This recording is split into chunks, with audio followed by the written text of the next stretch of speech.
Good morning सेवाहरू save सम्पूर्णमा आज फेरि उपस्थित भइसकेको छु न्यू डे न्यू ब्लग लिएर। अनि आज हामी चाहिँ कहाँ जान्छौँ के गर्छौँ भन्ने कुराहरू तपाईँहरूलाई देखाउने छु। अनि समय हेरेर साथ दिनु होला है त। चुलीवन जान आँटेको घुम्नलाई। अनि अस्तिदेखि जाने भनिरहेको थियो नि त, अनि गएको थिएन। अनि फाइनली आज चाहिँ जाने दिन आयो। हाम्रो आउटफिट त रे कस्तो फिल भइरहेछ। ब्याङ्कमा काम थियो नि त, अनि आज अलिकति अनि कामहरू सकेर अहिले हामी चाहिँ जाँदैछौँ। देख्न सक्नुहुन्छ हाम्रो छ्यामामा मात्रै गएको। चुलीवन जाने बाटो चाहिँ यस्तो छ। मध्य घाममा चाहिँ आइएछ हौ छ्या। झन् यो घाम चाहिँ नभेटौँ भनेर हिँडेको, झन् यो घाम चाहिँ तर भेटियो। मजाको हावा चलिरहेछ। यस्तै घाम लागे पनि होइन। मध्य 12 बजेको घाममा हिँड्दाखेरि चाहिँ छाया पनि यत्रो पहिलेको मान्छेहरूले हेरे होइन, कति बज्यो भनेर चाहिँ यसरी छायाबाट अन्दाज हुन्थ्यो अरे क्या। अनि मलाई चाहिँ त्यही कुराको याद आएको अहिले। हेर्नु न अहिले ठ्याक्कै 12 बजिरहेको छ, त्यही भएर आफू जस्तो त्यस्तै खालको आइरहेको छ।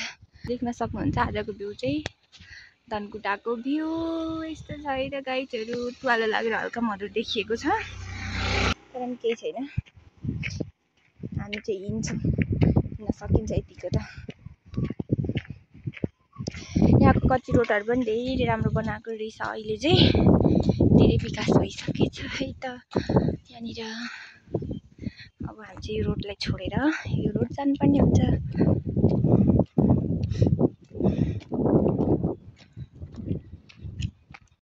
सुनसान छ क्या यो जङ्गलमा। आफै हिँडेको पैतालाको मात्र आवाज आइरहेको छ। त्यहाँतिरको चाहिँ यो कस्तो मनपर्छ क्या, यस्तो यो सल्लाहको जङ्गल क्या, यस्तो अग्लो अग्लो अनि कस्तो राम्रो हुन्छ। चुलीवन पार्क प्रवेशद्वार। अति बेजा चाहिँ यो चाहिँ के च्यातेको झन्डा राखेको। हामी यति गर्छौँ नेपाल यस्तो त नराख्नु पर्थ्यो। चुलीवन पार्कमा चाहिँ हामी प्रवेश गऱ्यौँ है त गाइड, हेर्दै गर्नु है त। यहाँ अलिक माथि चाहिँ टिकट काट्ने ठाउँ छ। पहिले हामी आउँदा चाहिँ टिकट काटेको थिएनौँ। अब आज चाहिँ के हुन्छ हेरौँ है त गाइड। 1 करोडको हावा आयो। यस्तो भुइँबाट बाफ आइरहेछ, तर पनि यहाँ चाहिँ यस्तो मिठो हावा छ। यहाँ चाहिँ केटाकेटीहरू खेल्ने ठाउँ रहेछ।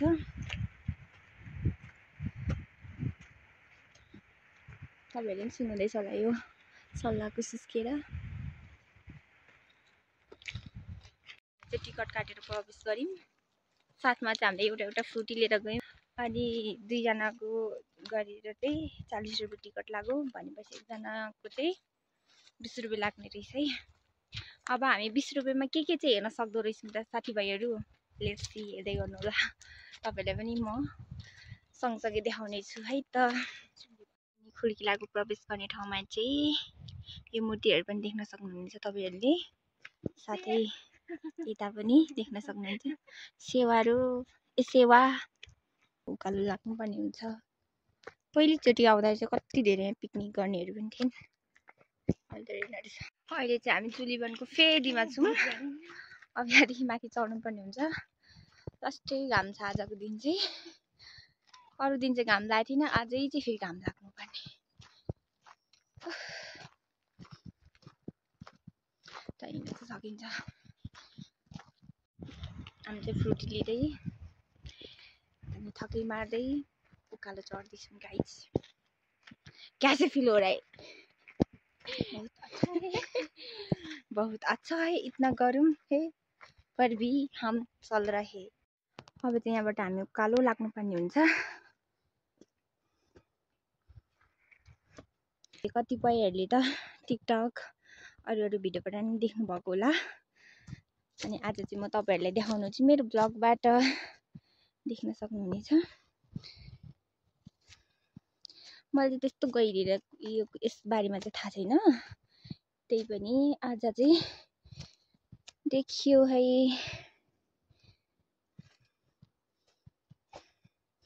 अब यसलाई छोडेर हामी चाहिँ माथि एउटा तर्फ लाग्नुपर्ने हुन्छ। भ्यू टावर माथि जाने ठाउँमा हामी आधीको आधी पनि पुगेको छैन। लास्टै थाकियो। नेरा थाकेको भन्दा पनि घामले चाहिँ पोलेर मार्यो क्या।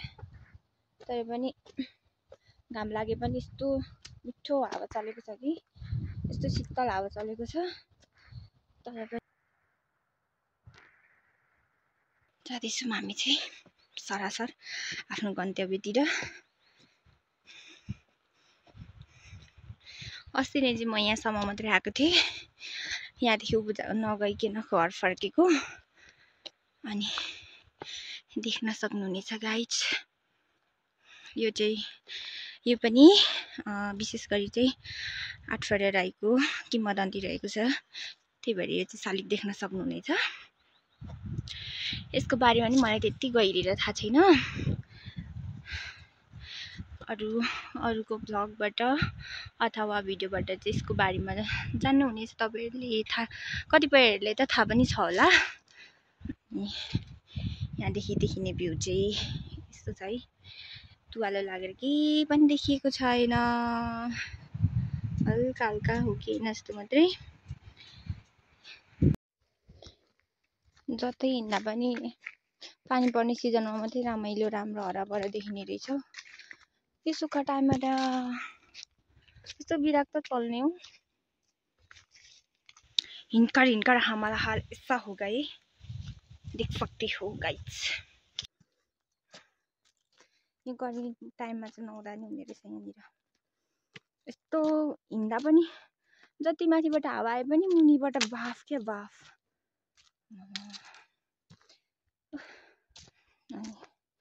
अगाडिको बाटो चाहिँ यस्तो सुनसान हो। हामी दुईजना मात्रै केही छैन। छ्याङ गर्दा पनि डरै लाग्छ। कारण केही छैन, हामी एकदम नडराउने मान्छे, पावरफुल मान्छे हो। हामी हिँड्छौँ यो जङ्गल एक्लै होइन। यस्तो देख्न सक्नुहुन्छ। फाइनली गाइज हामीले भ्यू टावरमा आइपुग्यौँ। यता माथि चाहिँ मान्छेहरू पनि रहेछन्। कति हिँडेर हामी यहाँ आइपुग्यौँ? 1 घन्टा अलिक लागेन है। छ्यामा चाहिँ गल्नु भएर लट्ठी टेक्नु हुँदैछ। यहाँ चाहिँ मान्छेहरू नि रहेछ। हामी यति हेर्नुलाई त्यति तलबाट हिँडेर आएको। हेर्नु है गाइज, यहाँदेखि माथिबाट देखिने भ्यू चाहिँ तपाईँहरूलाई म देखाउने नै छु। हेर्दै गर्नुहोला। फाइनली धनकुटाको भ्यू टावरमा पनि आइपुग्यो। प्रवेश पनि गरियो है। अब कति तला छ यो? कस्तो सुनसान हो। आफ्नो आवाज बाहेक कि आएको छैन। हामी चाहिँ 1 तला सकायौँ, दोस्रो तलामा चढ्दैछौँ। कति तला रहेछ है त? 1 तलामा त त्यति हावा आएन, 2 तलामा आइपुग्दा त क्या मिठो हावा आयो। 1 करोडको हावा आयो गाइज। भ्यू टावरबाट कस्तो चाहिँ भ्यू देखिन्छ भन्ने कुराहरू चाहिँ म इमेजिन गर्दै हिँड्दैछु। अरूले भिडियो बनाउँदा त राम्रो नराम्रो देखेको बनाउँछन् त हौ। यस्तो चाहिँ हावा चल्नुपर्छ। फाइनली गाइज देख्न सक्नुहुन्छ हामी चाहिँ धनकुटाको भ्यू टावरमा आइपुगिसकेको छौँ। देख्न सक्नुहुनेछ कति आधी घन्टा बापत यहाँ आइपुगेको छौँ। यति राम्रो सुन्दर ठाउँ हुनलाई।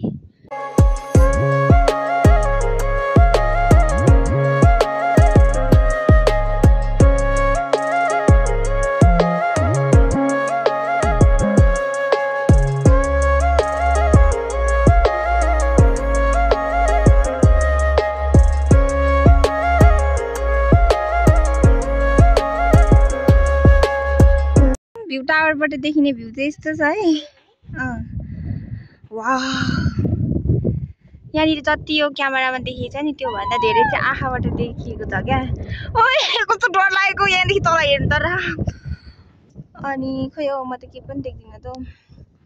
भिडियोबाट चाहिँ देखेको चाहिँ छैन। देख्न सक्नुहुनेछ गाइज भ्यू टावरबाट देखिएको भ्यू। खोइ त हौ, तुवालो लागेर त मधुरो न मधुरो देखिएको छ। यता पारी गाउँहरू पनि देखिएको छ। ल ल ल ल ल 1 करोडको हावा। छ यहाँबाट देखिने भ्यूहरू चाहिँ। ला हामी यति टपमा आइपुगेर चाहिँ भुइँचालो आउनु अरे। यता देखिएको चाहिँ धनकुटा अनि यता चाहिँ कता हो कता मलाई त थाहा छैन। अनि देख्न सक्नुहुन्छ धनकुटाको भ्यूबाट टावरबाट देखिने भ्यू चाहिँ यस्तो छ है त गाइजहरू। तपाईँहरू पनि घुम्न आउन सक्नुहुनेछ। तुवालो लागेर चाहिँ त्यति मजाले चाहिँ देखिएको छैन तर आँखाले चाहिँ देखिएको छ है। यहाँ तल झऱ्यो भने के हुन्छ राम राम राम राम।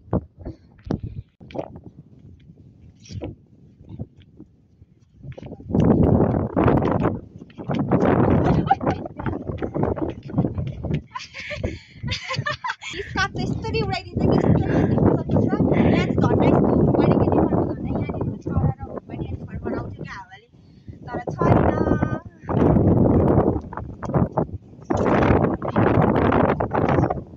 साथीहरू हामी चाहिँ यहाँ घुमिवरि पनि गइसक्यौँ। देख्न सक्नुहुन्छ भ्यू टावर। अनि हामी चाहिँ अघि आएको बाटो नगएर अर्को बाटो जाँदैछौँ। यति हेर्नलाई आधी घन्टा हिँडेर आएको लागि है साथीहरू। हामी चाहिँ अघि आएको बाटो होइन अर्को बाटो गएको। हामी एकछिन बस्यौँ भ्यूहरू हेऱ्यौँ कुन ठाउँ कता रहेछ के रहेछ भनेर यसो अनुसन्धान गरी जस्तो गरियो। अनि हामी तल आइपुग्यौँ। अब देख्न सक्नुहुन्छ कस्तो चिप्लेको नि यो सल्लाहको पत्ता त।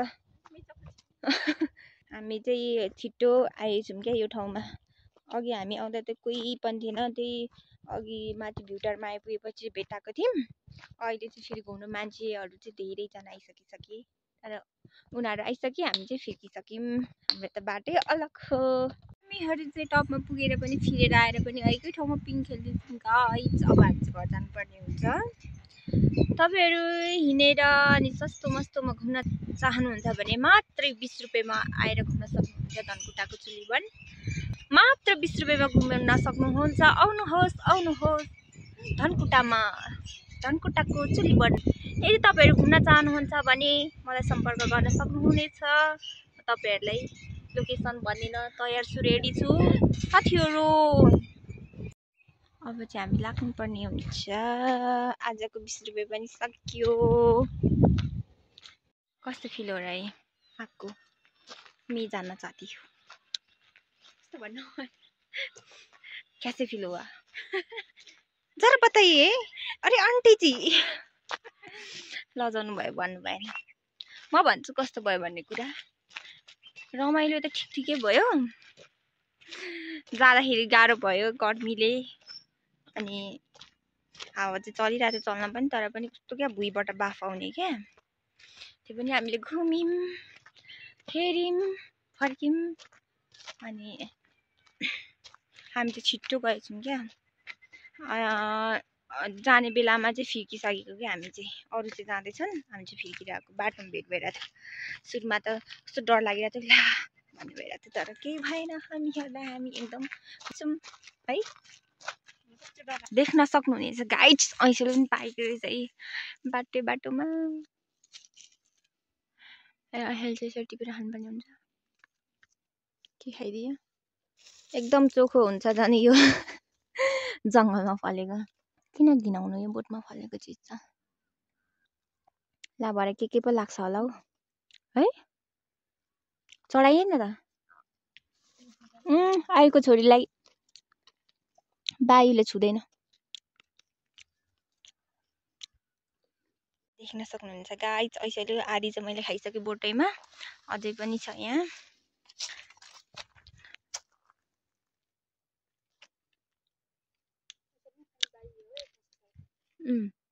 2081 सालको ऐसेलु खाइयो। पारिपट्टिको चाहिँ धनकुटा बजार हो। यता देखेको चाहिँ टुरी खेल हो। अहिले देखाएको सहरमा आइपुग्यौँ हामी।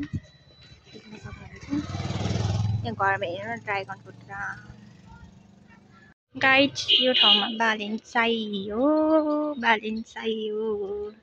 देख्न सक्नुहुनेछ। बालेनको गाडी आयो भने त खतरा सामान उठ्छ होला है। त्यो मान्छे हिँड्ने ठाउँ नै छैन त्यस्तरी छ हौ। कमसेकम मान्छे हिँड्ने बाटो यो त राख्नु। लास्टै क्या यत्रो साँघुरो बाटो छ अनि त्यही माथि यसरी पार्किङ गरेको छ देख्न सक्नुहुन्छ गाइज। अब हामी चाहिँ यहाँबाट लगभग 15-20 मिनट हिँडेपछि चाहिँ हाम्रो रुम पुग्छौँ। म रुम पुगेपछि भेट्छु है त गाइज। Keep watching. हामीहरू चाहिँ रुम पनि आइपुग्यौँ। आई होप तपाईँहरूले अन्तसम्म हेरसाथ दिनुभयो होला। यदि हेर्नुभएको छैन फेरि गएर हेरिदिनु होला भन्दै आजको भिडियो चाहिँ यहीँ गर्छु। Bye bye, thank you for watching.